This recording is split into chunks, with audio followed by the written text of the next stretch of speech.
I have my water bottle here that I made for work today, but didn't drink a sip of because I'm trying to hydrate, but I had coffee instead. And you know what though? Coffee has water in it. The water cycle. When I was in elementary school, we learned a little song about the water cycle, and it had a little hand motion with it, and you go evaporation, condensation, precipitation, runoff. Wait, that's cute. It stuck with me all these years, so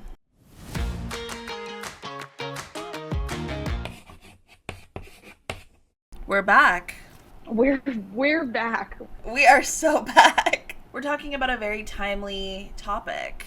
Yeah, the showgirl, the doctor. She's a multi hyphenate queen. Vocab word of the day, multi hyphenate. Really playing into the classroom here.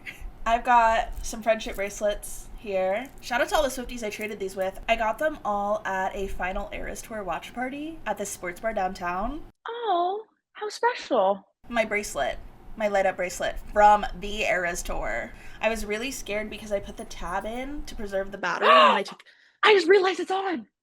it is, I know, at first the battery wasn't working and it was just blank and I got really scared. But it started working, so I think we're okay. I think we're good. It's like I'm back at the Eras Tour. That should bring a tear to my eye. That's beautiful. Eras Tour sweatshirt, courtesy Yup. of yours truly. This is like the last one left. I didn't get this at any of the other like shows I went to, and you copped it for me, and I will forever be thankful for that because I wear this all the time, and it's a piece of history. Not only did I stand in line for myself, I also stood in line, and my friend's dad met me at the stadium to get merch for his daughter because we went to Arlington together. Kind of a lore drop. We went to Arlington together. She moved away from Texas. Then Houston happened. So she was in North Dakota at the time. There was no way for her to get a sweatshirt. I forgot that's when Sarah moved. That was so long Mm-hmm. ago. That's It really crazy. was. So I studied abroad in London last summer for like 6 weeks. And of course, this is like right around or right after Tortured Poets Department came out. And so my friends and I went to the Black Dog, but we really lucked out. We went in like the middle of the day on a work day. No one was there. It was so fun.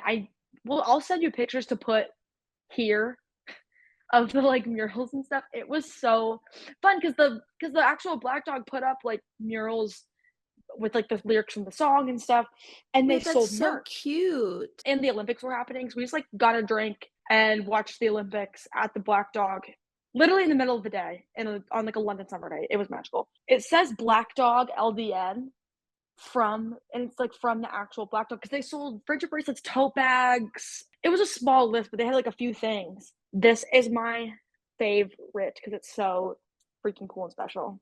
We have a very special episode, very special topic on the docket today because we are talking about the newest Taylor Swift album to enter the Taylor Swift universe, Life of a Showgirl.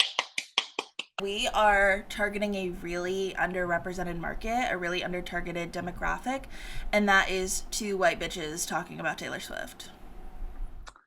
Well, yes! Never been done before. Groundbreaking. Florals for spring, groundbreaking. Two white bitches talking about Taylor Swift. Groundbreaking. Let's jump right in. The iPad's back. We're gonna go track by track. We're serious out here. We're locking TF. We're locking TF in and we're going track by track, breaking it down, our thoughts, our opinions, lyrics, all the things. Let's start with our general thoughts because it's been out a little less than a week now. By the time this episode comes out, it'll have been out for a few weeks now, so we'll have really had time to marinate with it. I love Taylor Swift. I've been a fan of her since I was 8 years old.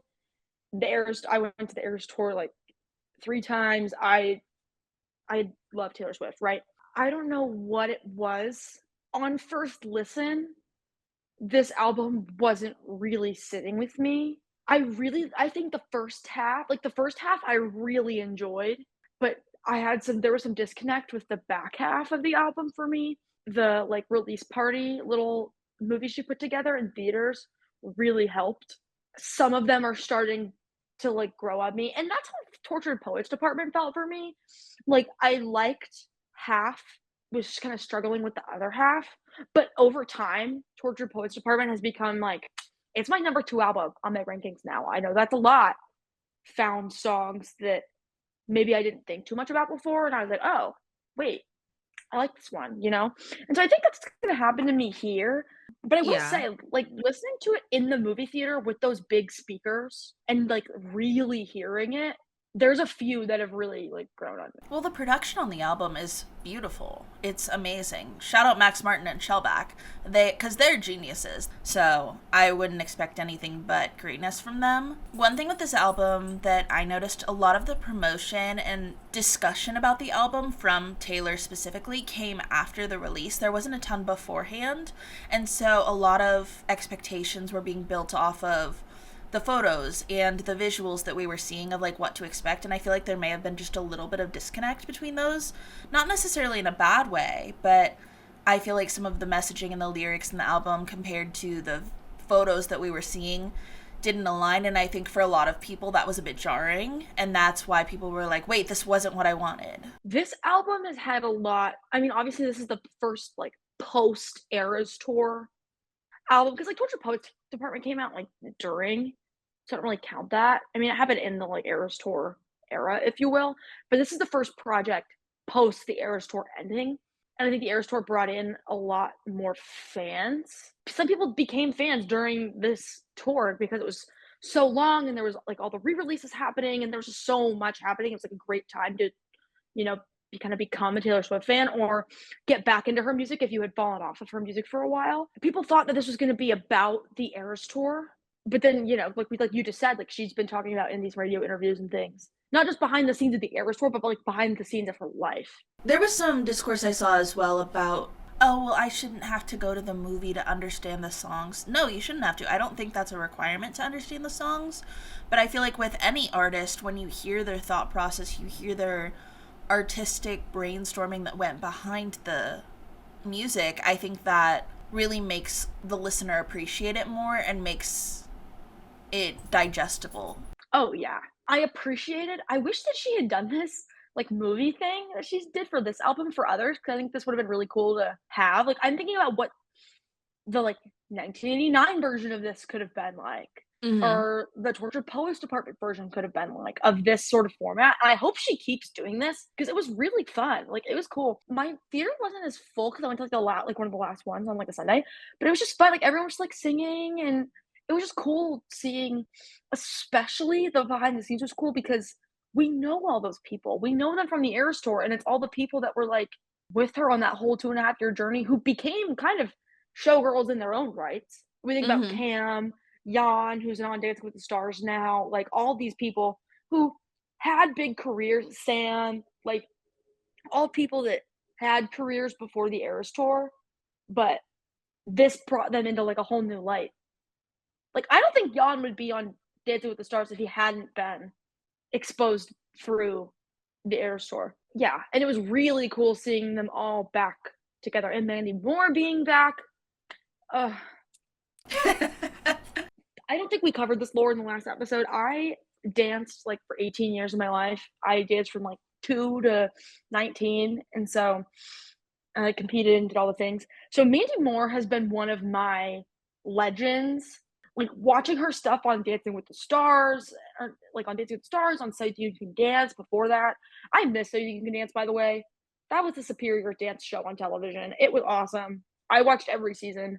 Basically anything that you love, that you love the choreography of, there's like 8 chances out of 10 that it was Mandy Moore who did it. She's phenomenal. So seeing her choreography in this music video, this is some of her best work in my opinion. The way Mandy did it with like the camera work and the transitions were so clean. It's the music video is so good. No, yeah, I really enjoy. Taylor talked about it a little bit in the movie, but I loved that like one take style where it all looks like one thing and each segment is taken in one shot. I think that's so cool. Dare I say her best music video she's ever done. And there's a ton of Easter eggs. Hi. Okay, wait. We have a visitor coming. He's coming back for his second cameo. Hi, Nuggy. Hi.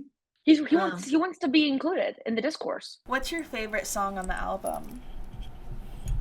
Oh, he's pushing away the mic. Okay. I think Nugget's favorite song on the album would be. I think he'd be a wish list guy. I see that for him. I don't know why. That just like was the first thing that came to mind. No, I definitely see that. He just wants to snug. Okay, bud. Because Taylor mentioned there's over 100 Easter eggs in this video. What's your fave? Or do we have favorites? Or ones that we've spotted? I'm a really big fan because as a former theater kid, I need to know what in the world is Female Rage the musical? She has it trademarked and everything. What is it? I need to What know. is it? Tree Payne, I'm going to come find you because I need to know what this is. Tree Payne, Travis, Donna. And why was there a movie poster for it in the theater? No, exactly. Like, I was like, oh, whatever, maybe it's like a possible project that she wants to do. But then the movie poster? And the visuals looked different than any of the like Life of a Showgirl visuals. It wasn't like, I mean, it's really small, so you have to kind of zoom in to see it, but it's not the same. It's not the same. I think my favorite Easter egg, and she mentioned this, so it was in the like making of the music video, like little clips she was playing during the movie. Because one of the dancers in the dressing room scene when they're in the red outfits did the like arch back little thing that she did during vigilante shit on the tour. Mm-hmm. And she mentioned her doing that because she wanted it to be like an Easter egg for that. I love a callback. And I thought it was just cute. And like that, like again, back to like what an Easter egg actually is. Like it's referencing her current, her past, and the future. They're not all future. Yeah, an Easter egg doesn't have to be a huge mathematical equation type thing. It can just be, I baked this bread in my kitchen and now it's in the music video. Right. It can be as simple as that. I love a kid Easter egg. And I thought that was a very smart one that I honestly wouldn't have caught if she hadn't said anything. But for like the people that were like really locked in on the Eras tour and really tuned into that, that's something that they can see and be like, oh, that's cute. Like a cute little nod, little thing. Side note, this isn't like an Easter egg or anything. I love Cam. He's so fun. I love him. I follow him on Instagram. I love seeing all of his posts too. Seeing everybody in the music video, for that matter, but seeing Cam, I was like, my showing was at the Grove, and so I went opening day, and so none of us had seen the music video yet. And when Cam came on the screen, we were all like, like so excited for him. It was such a cute moment. Like everyone's raw reactions to the music video as well. It was so fun. Oh, I bet that was fun because we went. So I didn't spoil anything for myself, but you went like that first day the movie was out, and I went on Sunday after it had been out for a few days. No, yeah, it was really cool. Like the theater was packed during Opalite. Everyone like got up and was dancing around the theater. It was so fun. That TikTok you posted was so cute. I love girlhood. I love swifties. I love it all. I want to start breaking down these songs though with you. Let's jump in. Let's go. Let's do our top 3 and then we'll start going track by track. Bar for bar. I will start. I think my top 3, number 1, I've got to say Fate of Ophelia. I don't know if it's just because it's the lead single. I don't know if it's that it's just an earworm. I will catch myself. I'll be working. I'm doing the dishes. I'm driving my car. And I'm like singing it, doing my thing. And so the music video choreo, the little like. Oh, I tried to start learning it last night, yes. I want to learn it. It looks so fun. My next song. I know some people love it, some people hate it. But Father Figure. It's grown on me, I'll say. The first listen, I wasn't sure about it. I like the chillness of it. What did I say to you earlier? I said that Father Figure was like... It was my number 3. Oh, was that what it was about? I thought it was about Father Figure for a second. Yes, my number 3 on this album is Elizabeth Taylor. Elizabeth Taylor. That's the one it was. I really like that one. It is very Reputation meets Midnights. What about you? What are your top 3? My top 3 Fate of Ophelia, obviously. She's the icon, the moment. Come on now. Like she's everything. We Mhm. love her. Number two is, well, this I had a different top three on first listen. Current is that, well, Fate of Ophelia has always been up there. Then Opalite. I think that's fair. I love her. I think it's so fun. It reminds me of like, it's like if the Barbie movies, like the original, like the Barbie movie, not Margot Robbie Barbie movie, but like, like Barbie Swan Lake and like those movies. If those movies were a song, it's just sparkly, It's so glitter gel pen. so glitter gel pen. It's like those, and also a little bit of like H2O. Wait. This is a little side note confession. I had never seen H2O until recently. I know. I know. Clear. I was a Disney kid. Basically like everything I watched was Disney. But no, I had never seen H2O until recently. My friend Malia and I watched it. And like I knew the Clear, I knew the lore, but I had never seen it. But after seeing it recently, Opalite also very much gives that sparkly light blue, Mm-hmm. like beach girl vibe. I think that makes sense. I can't believe this is in your top three. I see your face, and I listeners, I this is my plea for no judgment when I say this. But my third favorite is Wood. And let me explain why. But for me, when I first heard the song, of all the songs in the album, when I first, like, on first listen, that was the song that had the best beat for me. Like, the beat's so good that I overlook that we're listening to Taylor sing about Travis Kelce Schlong. The little. I like that. The little. I also do like the tongue in cheekness of her referencing all these other little superstitions. I do think that's cute. I think Mm-hmm. that part of the lyrics are cute. I don't like her referencing his thing as a redwood tree. That's kind of disgusting. I'm gonna read because this I'm referencing my like notes app from first listen. Cause I take an album release. I do it in a very specific way. I have all the I have like a notes app where I do like running thoughts on each song. It's just like my raw reaction. Just literally, I just brain dump whatever I'm thinking as I'm listening on first listen and do a first listen ranking for the album. So this was what I wrote when I first listened to Wood on like release night. Oh, and mind you, this has no punctuation or grammar because I was literally just spam typing while I'm listening, and that's how every song is. And it's also in all caps. Oh, instant favorite. This guitar intro is sick. OMG, which is true. I couldn't really focus much on the lyrics because I was so locked in on the vibe, but, opened the key and unlocked my thighs. Freaky Tay in the chat. Hello. That was literally all I wrote. In that song, I bop, and I forget.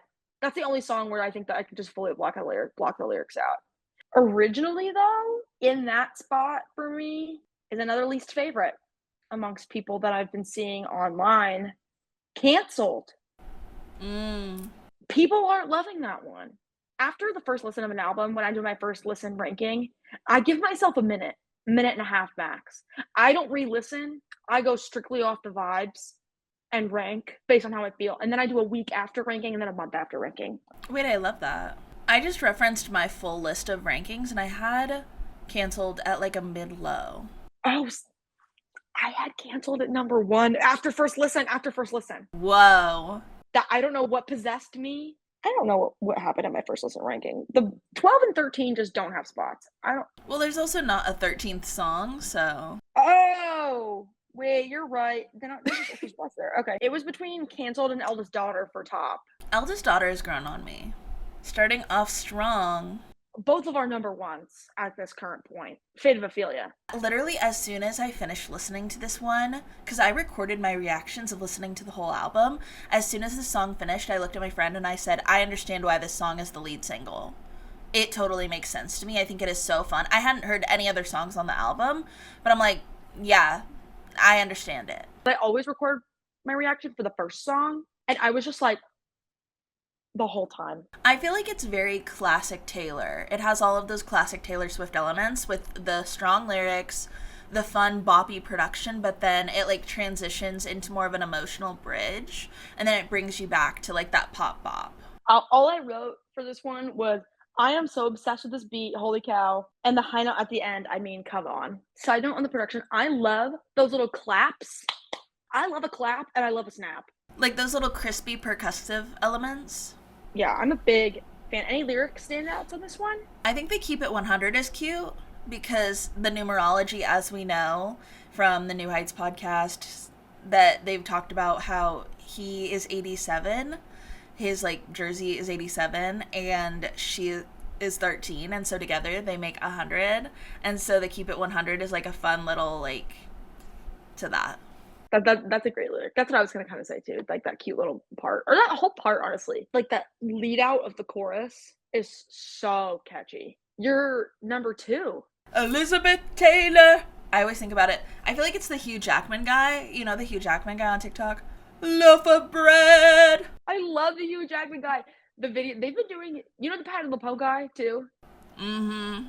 They've been doing videos together, but it's so overstimulating because they're both singing the song at the same time, but in Hugh Jackman and Patti LuPone. That's extremely overstimulating. I need to consume that media instantly.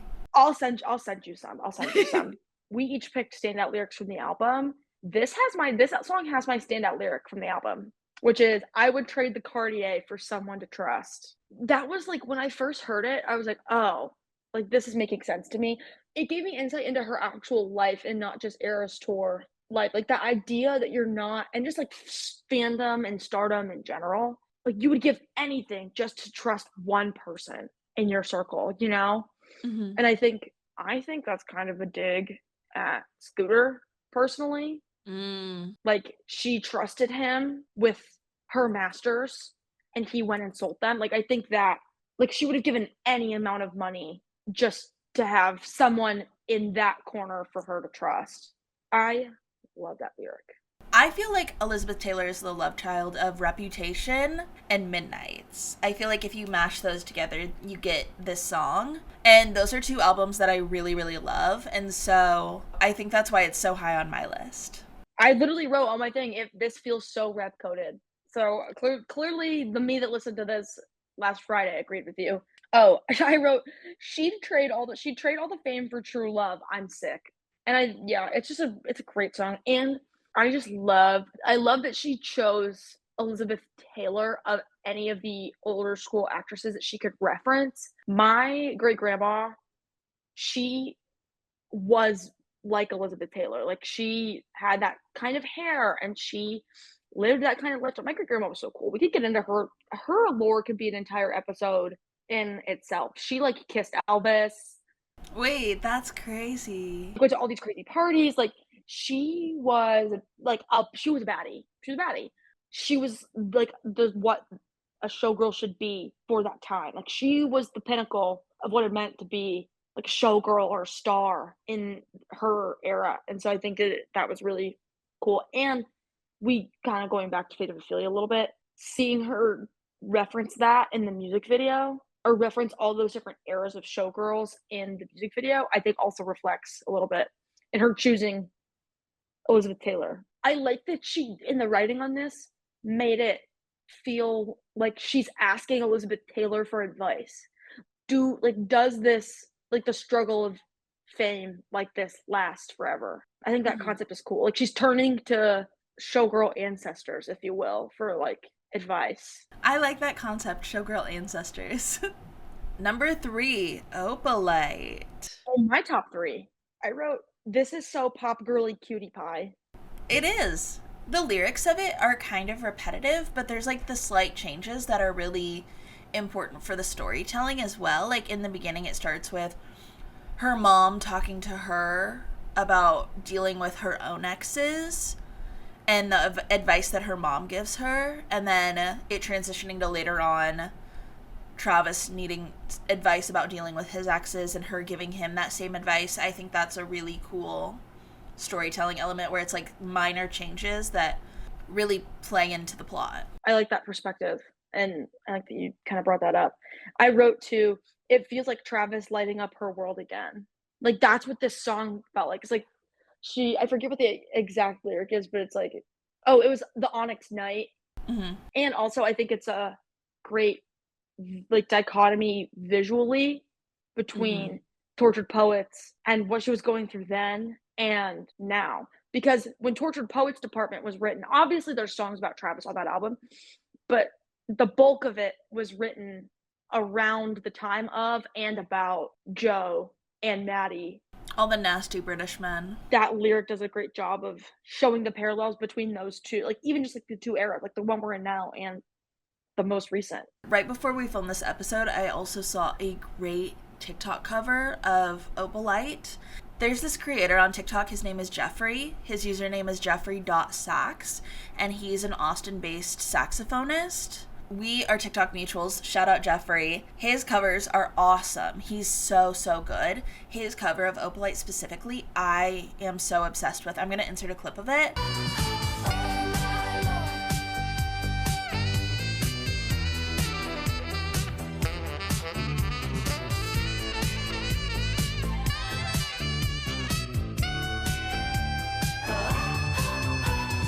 It really elevates the song, I think, and adds like a fun sparkle to it. I'll be a father figure. We drink that brown liquor. To me, this song is very reputation coded. Funny you say that, because literally the first thing I wrote in my little initial reactions was, this also feels very rep coded from the intro. I think the one thing in Father Figure, people are being kind of weird about the lyric, I can make deals with the devil because my dick's bigger. Personally, I have no issues with this lyric. I think people are being really weird about it. And in my opinion, Father Figure is the reputation version of the man. Yes, I've seen discourse about this online. I'm with you. Now that I'm reading, I wrote, this feels like an extension of the man somehow. Wait, that's so crazy. That's wow. That just kind of blew my mind there for a sec. That key change at the end. Wow. No words. It's beautiful. It's perfect to me. So I saw someone literally right before we started recording this today. Father figure is what eldest daughters project on the outside, but the song Eldest Daughter is how we feel on the inside. And that, I think, rewired my brain chemistry a little. I like that. I think that's cool. And I think that's a perfect segue into track 5, the notorious spot on any Taylor Swift album, track 5, being Eldest Daughter. Let's get into Eldest Daughter, because Let's. we are both eldest daughters. It's true. I'm also the youngest daughter. I'm also the middle child. I have no siblings. I'm an only child. I have one brother. I have Brock. He was mentioned in the previous app. I just have him. So I'm an eldest daughter of the two of us, but I'm also the oldest grandchild on my mom's side. That's like a different beast. Girl. It is. Well, and it is in the sense that you set a precedent for all of the children who follow behind you. Well, and it helps because the next girl, like the next oldest girl in my family, is a senior in high school now. Jacqueline, shout out cousin Jacqueline. But it's like there's a big gap. So like all my cousins were like, eldest daughter hits. I think at first I really want, like, this was the track going in that I claimed, like, I really wanted to like this one, and I really wanted it to be my favorite, or I was expecting it. I guess that's a better word for it. I was expecting this one to be my favorite, and I did connect to it, and I did really like it, but going and hearing her talk about it in the theater and hearing her talking about writing it made me connect to it and like it even more. No, yeah, I think hearing her kind of break down some of the lyrics, I literally, on my note about this song, I wrote bridge, all caps with a bunch of E's, harmonies and lyrics. Because also I think the harmonies on the bridge, I wrote that as my top lyric off of the entire album. I specifically said, the line, we lie back, a beautiful, beautiful time lapse, Ferris wheels, kisses, and lilacs, and things I said were dumb. I think that is my favorite lyric off of the entire album. I think it is so good, and especially the production on it, like those layered harmonies. I think it's just so beautiful and so nostalgic, and I really really love the bridge of that song. Her saying all of that, it takes you back to like very specific time. Like listening to that, especially, I don't know why, like I guess like lilacs with like purple and stuff. It brought me back to like some of her speak now esque writing, like those visual, like those kind of like young love visuals, which I think is very representative of where she's at in her relationship with Travis. Like he's kind of healing that inner child, if you will. And so she's kind of feeling those young love feelings again, which I think is why, kind of talking about the criticism here a little bit and like some of the things people have been talking about. I think that's why some of the lyrics here on this album are a little more juvenile and a little like lean, not as like mature or thought provoking or whatever people want to say, and comparing her like these lyrics to her past. And I think he's bringing out that side of her again, and that's kind of where that like that lyric I think is a beautiful mix of taking it back to like the nostalgia of it all, but it's also just like a really beautiful picture and really deep. My favorite line though, and I this is from my notes, so I took notes also during the movie. I was doing on the ground research for this podcast because I'm very locked in on this podcast. On the ground pop culture research. So I wrote terminal uniqueness instead of terminal illness as a way to describe the role of it being an eldest daughter, like the role of an eldest daughter being thrust upon you hits deep. The idea of like you don't choose to be an eldest daughter, it's something that like just happens to you. I I love thought that that. was really beautiful. I Ruin the see. friendship. This one's grown on me. I feel like this one could have been a track 5 as well. This one's a real heartbreaker. The twist of all twists. No, and the gasp that came from our listening party whenever she says Abigail called with the bad news. See, at first I had to listen to that song again because I didn't catch the twist the first time. I didn't catch it. Then I saw people talking about it online and I was like, what are they talking about? Because I was gagged at the Abigail part. No, yeah. I heard Abigail and I didn't hear any words that came after that. No, I was so excited. I was like, oh my god, Abigail. And then I was like, oh no, Abigail. Like the end of my notes on that song, like I literally didn't hear anything else besides Abigail because I wrote OMG Abigail reference, welcome back fearless, OMG. I didn't catch it. I wrote that it feels like groovier fearless. It's got the like it's the high school nostalgic cute lyrics that we loved about fearless, but it's got that like I wrote about like the bass line in the beginning. It's so sick. It's adult fearless. It's literally adult fearless. I didn't get it at first. Over the course of like listening to it a few times, I've really started to like it, and it's come more in my top half. I think that's fair. Let me pull up where I had it in my full ranking. Oh, I had it number 5. On my Okay. initial ranking, I had it at 7. Fair, fair. Next up, Miss Boring Barbie, actually romantic. Tongue pop. My friend Caroline instantly clocked. We got to the Coke line and she looked at me and she was like, "This is about Charlie." She immediately knew. I would not have clocked that. I did not clock that at all. Actually, when I'm listening to any music, let alone Taylor stuff, I am a beat. I'm like a production forward listener. I'm very locked in on what's happening, unless there's like a standout lyric. Like it takes me Mm-hmm. a second time to go and really take the lyrics in because Mm-hmm. I all I really wrote about with this one was like the chill groove and like the Max Martin drums were in full effect on this one. I'm usually more of a production focused girl, but when I listened to this album all the way through, we had the lyrics pulled up because Apple Music, thank goodness for Apple Music. Spotify, I need you guys to get it together because Apple Music, at 9 p.m., Apple Music had the lyrics synced to all of the songs. As of like a couple days ago, Spotify still didn't have it synced. Lock in, lock in. Again, not my favorite off first listen. I actually had this one at 10 on Mm. first listen. Can I say something potentially controversial about the production? Yeah, You want to know who it reminds me of? Olivia Rodrigo. clock. Like that pop rock with the electric guitar and everything. Like, I very much hear Olivia in that. It's funny you say that because once again, we were apparently aligned on this when I first listened because I wrote, I love the rock vibes of this one. The one thing I wrote that I thought was really funny, because I personally, I think some of it may be about Charlie. I don't think all of it's about Charlie. The one note that I said was the fact that Taylor mentioned Coke and everyone immediately assumed it was Charlie. Guys, do you know how many people in Hollywood are on Coke? The answer is a lot. It's just more general than I think people are making it out to be. I also just didn't think that Sympathy is a Knife was about Taylor. Like that never clocked to me. I guess I just Mhm. wasn't sitting on it. Like I just wasn't that was not clocking to me. And there was another lyric that I feel like showcases that it's about more than just Charlie, even if it is about Charlie. There was the one lyric about something, and now you send me funny Valentines.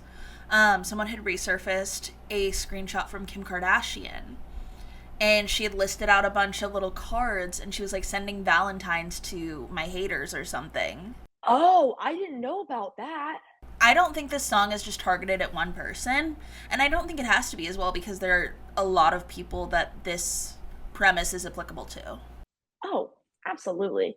I think people just like the idea of there being drama between the pop girlies. They like egging that on because it's good for, it's good clickbait, it's good for views, whatever.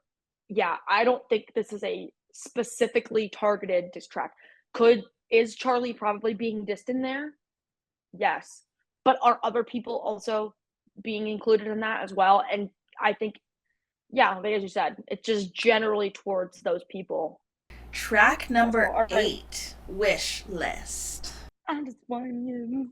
This is another one that didn't, I don't know. It just didn't hit for me.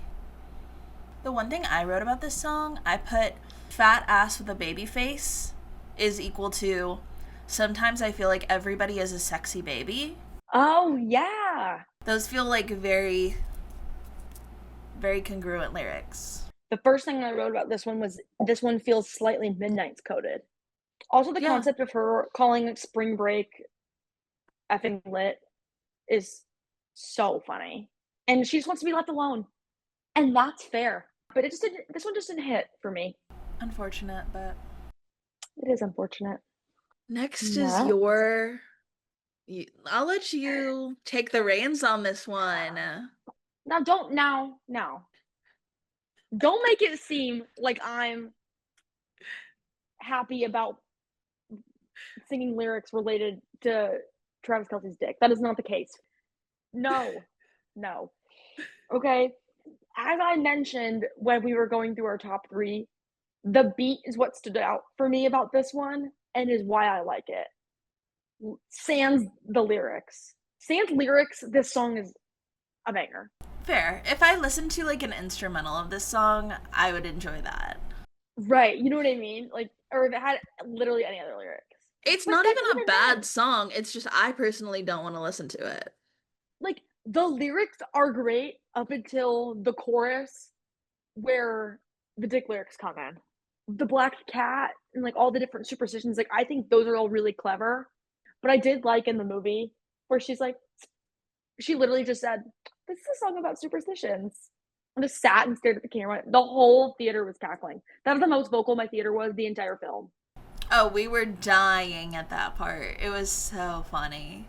It was hilarious. Good thing I like my friends canceled.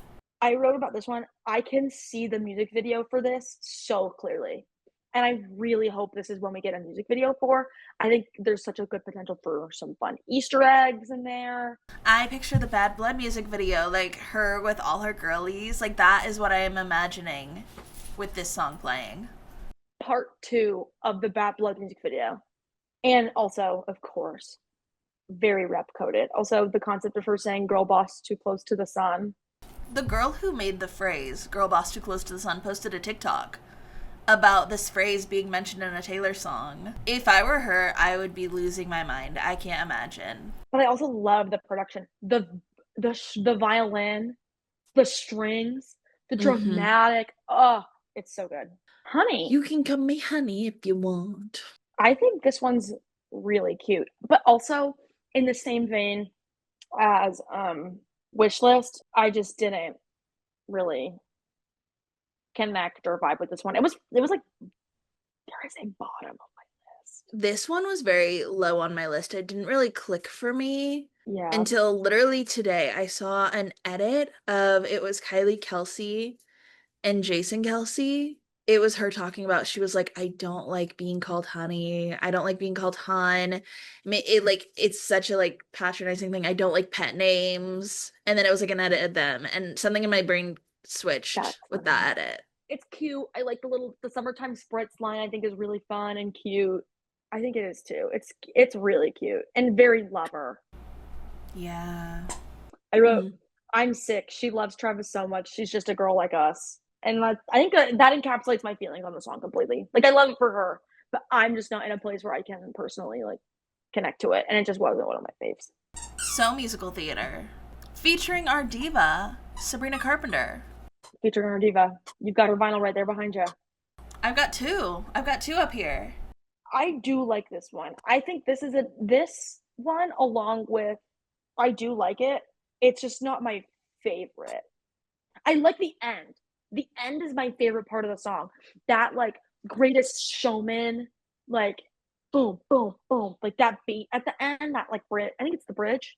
And then those Eras, the recordings of her from the Eras tour being like, thank you, my name is Taylor. I thought that was so cool. Like the end, the second half of the song was my favorite part of the whole song. Like I can listen to that bridge. That's like, I don't, mm, I just want to groove to that bridge. And just, yeah, it's so greatest showman. Bringing up Hugh Jackman once again. The life of a showgirl. The life of a bread man. Like very, very, very nice. Yeah, the title track. I could see us getting a music video for this one as well. But their voices do sound great together. They sound so good together. And also just a huge moment for Sabrina. Like, Sabrina grew up as a Taylor fan, so I'm like, and I grew up as a Sabrina fan, so I'm like, proud of her. And that's the album. That's the album. This album obviously has had a lot of critique and discourse surrounding it. Which I think people forget that happens every time Taylor Swift releases an album. Oh, yeah. People didn't like Reputation when it came out, and now it's in most people's tops of their favorite albums. There will always be people who don't like her music. That's just a fact. There's always going to be those people. And while I do think I am in the camp that doesn't think this is her best album. This isn't my personal favorite album, but I do think it's good. I feel Mm-hmm. we talked about this earlier. I feel very like 75-25 about it. I was feeling 50-50. Like I liked half the songs, I really didn't like half the songs. I think particularly this is the first time I've seen like swifties be like, I don't know about this one. Yeah, and I think a lot of that comes from I think some of that Swiftie criticism comes from a place of the way that she brands herself. Not necessarily like Taylor's values or like what Taylor's personal life is like, but like the branding of Taylor Swift. The childless cat lady who's looking for love. That is always been her brand.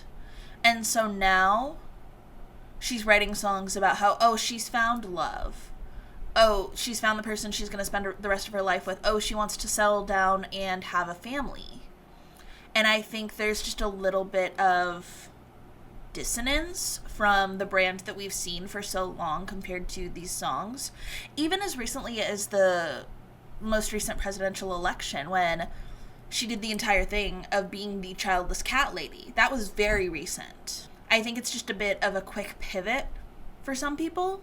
I think people are reading into this album as this is a reflection of Taylor's values. I think particularly Wish List.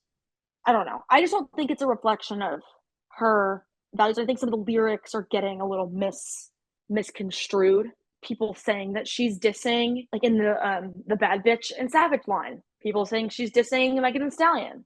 She said in the movie, and I think clocked this from from listening to it the first time. Like when I read the lyrics for the first time, I was like, oh, this is what she means. in that song, she's using bad bitch and savage. It's showing signs of her getting older. That's the intention there. And I think that's actually a really good segue into a little segment that we would like to start doing on this podcast. This is a segment we would like to do. As you all know, this podcast is named Share with the Class. This is a little presentation segment where we're going to choose a topic and we're going to have 1 minute to present about our topic, talk about it, about whatever we choose. Normally, it'll be like a pop culture happening or a pop culture topic of our choosing that we want to like let the listeners in on, whether it's a popular meme floating around or like a viral TikTok we saw or a piece of discourse that we've seen on the internet or a TV show that we're currently watching with like lore to it. Basically anything that we want to talk about that we want to share with the listeners. So it's something they may not know. This is our way of keeping you guys in the know on what's happening. And so this week, since this is a Taylor Swift themed episode, we're going to do some Taylor Swift theme Share with the Class moments. Do you want to start or do you want me to start? I can start. So go ahead and set a timer. I have her 1 minute timer, and this is Katie May's Share with the Class, and her time starts now.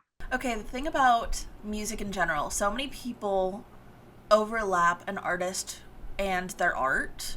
And I think the thing that's beautiful about art is subjective. There's no right way to do it. It is not 2 + 2 = 4. There are so many ways to interpret it, so many ways to view it. Some people love things, some people hate things, and I think that's what makes art so incredible when it comes to music, when it comes to visual art, when it comes to anything. And so since it's so subjective, people are loving to criticize this album specifically, and they're equating it to a lot of Taylor Swift's personal values, which it's not just Taylor Swift specifically. This happens to every single artist.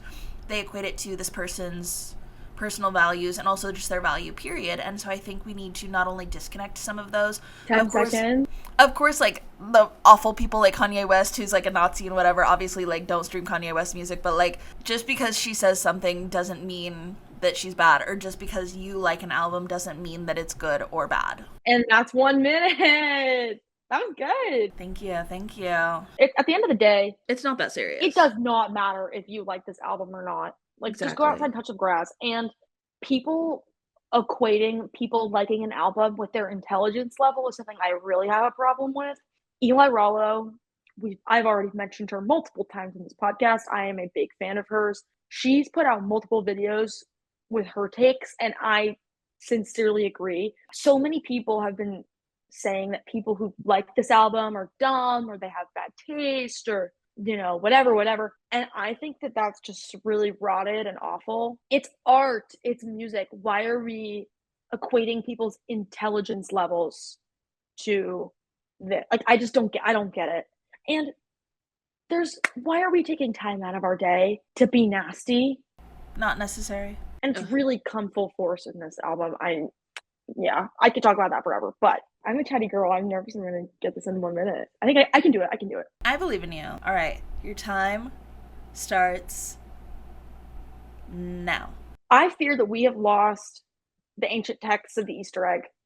I fear we have, because so Taylor Swift mentioned that there's 100 Easter eggs in the Fate of Ophelia music video. I think that especially newer fans, because like the people that have been around for a while, we know that Easter eggs can reference past, present, or future Taylor.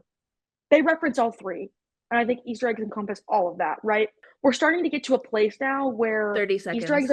Easter eggs are becoming scientific equations, and they're becoming all these crazy. It looks like the crime room, so the red string attaching all the people. That's not what these are supposed to be. Like, for example, in the Fate of Ophelia music video, the dancer in the red, when they're in the red outfits, doing the archback thing from the Vigilante shit choreo from the Eras tour, that is an Easter egg, and Taylor Swift called it an Easter egg, but it's an Easter egg referencing her past self. We need to start looking for Easter eggs in all three categories, past, present, and future. And that's time. Listening to Let's Culture Reasons has prepared me for this moment. And that's the episode. Yeah. Thank you all for tuning in. Thank you for listening to us yap. And I hope you were able to take something away from that. Thank you for tuning in to our recap of like Showgirl. Talking about anything Taylor Swift, but especially new album, is always exciting. And we're happy that our second episode got to be such a monumental one for you guys because we don't know when we're going to have another Taylor Swift album to talk about. So always fun and always exciting. But Share with the Class on everything. We're on anywhere you can find podcasts, YouTube, Apple, Spotify, and then we're on TikTok and Instagram at Share with the Class Pod, and you can find content from us and the podcast. And yeah, Thank you all so much. We will see you next time. Bye.